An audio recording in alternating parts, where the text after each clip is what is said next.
Tara guys, let's go on a Korean food trip in Abu Dhabi.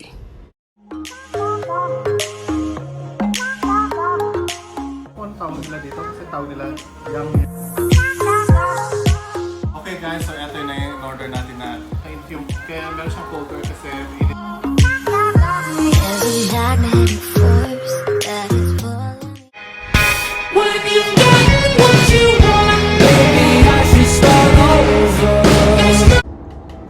Hello guys, mabuhay! If you are new to my channel, please like and subscribe. Sa mga dati po nating subscribers, welcome back. So another food vlog po na naman tayo today or tonight actually. Time check 9 PM. So nasa taxi tayo going to Madang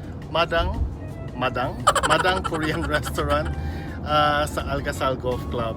Itong Algasal Golf Club guys is actually near the airport, so a few kilometers from the airport. So if you have a time or you have time to actually go to Abu Dhabi or magko-connect kayo for another flight, meron kayong layover, for example like 8 hours, this is the best place to go for if you are craving for a Korean restaurant. Kaya po, tara, samahan nyo.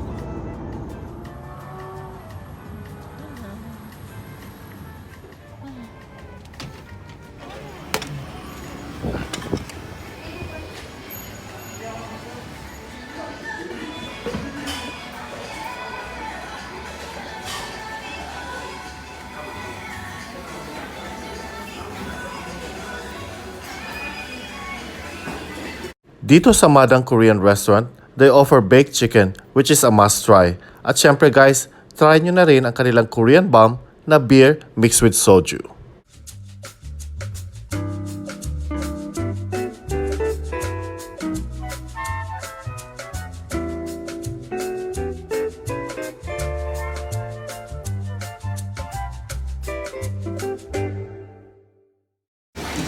Tara guys, pasok kayo. Ano? Yes sa'yo.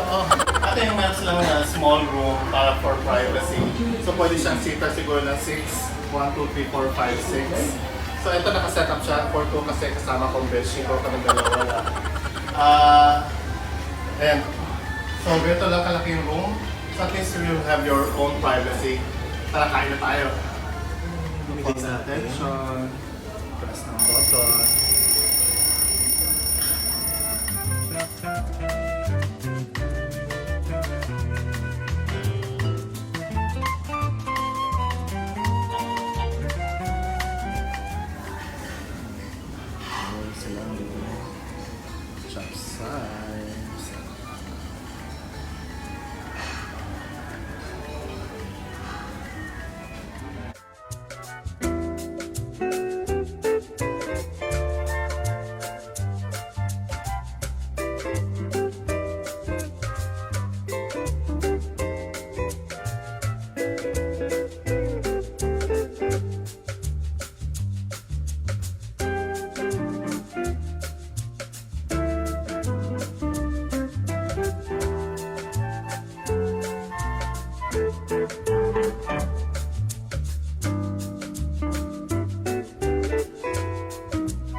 Ayan guys, so naka-order na tayo.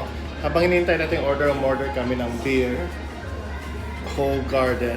Laki ng baso. Wala siyang tabo. So this order is about 40 dirhams, yung mga 500 pesos.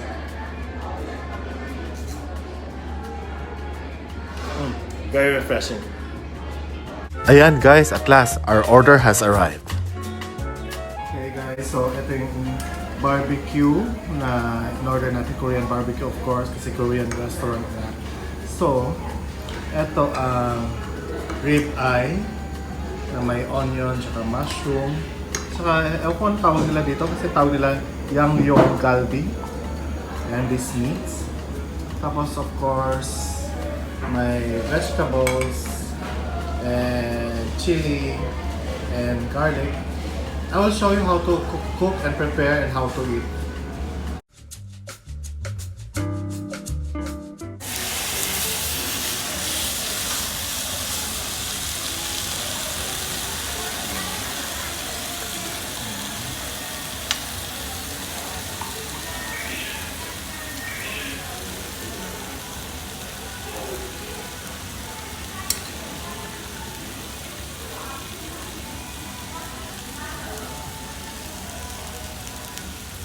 So hintayin natin mo siyang maluto.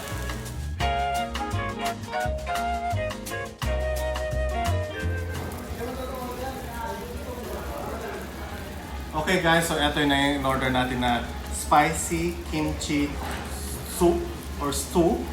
So stew siya na yan, mainit yung kaya meron siyang colder kasi mainit yung pot. So we'll try. Meron siyang tofu and some vegetables. Medyo thick yung sauce, parang spicy nga ang kimchi. We'll try. Mainit. Sour in taste, but spicy, tolerable. It's good.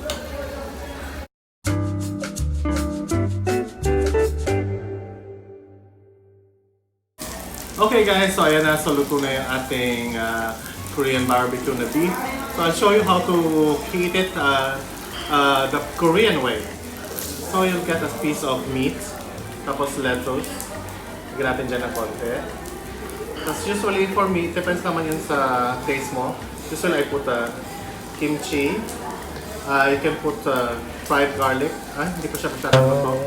And meron siyang dipping sauce. Papakita sa'yo. So yung dipping sauce niya is sesame and spicy. So it's up to you which one you like. So I think it's better you just put a little bit of spice. A little bit of sesame then. Yan. Tapos, i-wrap natin. Tapos, subo nyo lang.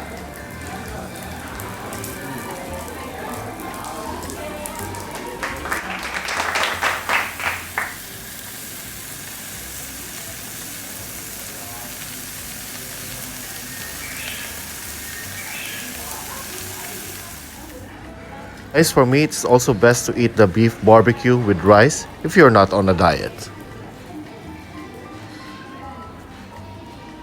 For dessert guys, the Korean version of halo halo, which they call bingsu, is also a must try.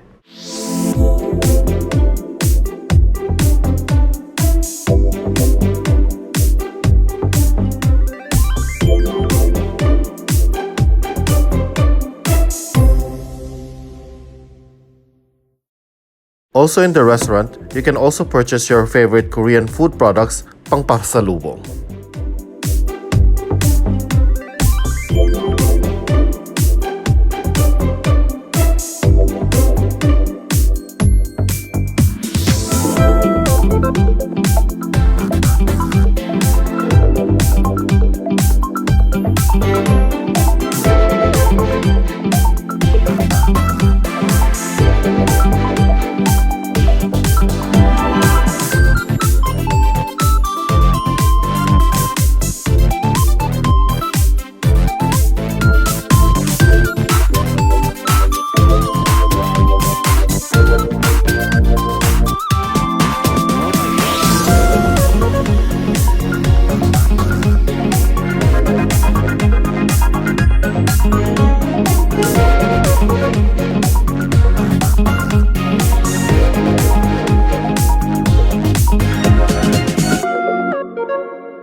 Okay guys, so here's my review of our experience dito sa Madang Korean Restaurant.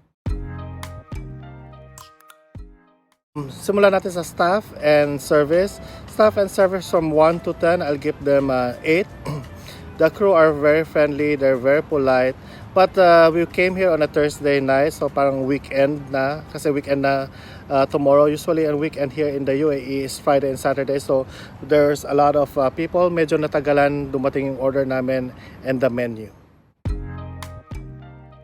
Hey guys, for the ambiance naman is I'll give it an 8.5. I like the place. It gives you a feel, Korean feel, especially nakita nyo yung secluded room, dine in private. The place is clean and especially the areas around is very organized. Okay guys, so food and value for money, I'll also give it an 8. If you're on a budget, I don't think this is the place for you, but then again, affordable naman siya. And value for money, Yes, hindi rin namin naubos yung kinain namin. So we still have to take out or take away some of the food na hindi namin naubos. Very good. Overall rating is 8. So it's a must try when you're here in Abu Dhabi, especially if you're transiting because it's near the airport. It's worth the visit. Thank you guys for watching. Please like and subscribe and see you in my next video. Kamsahamnida.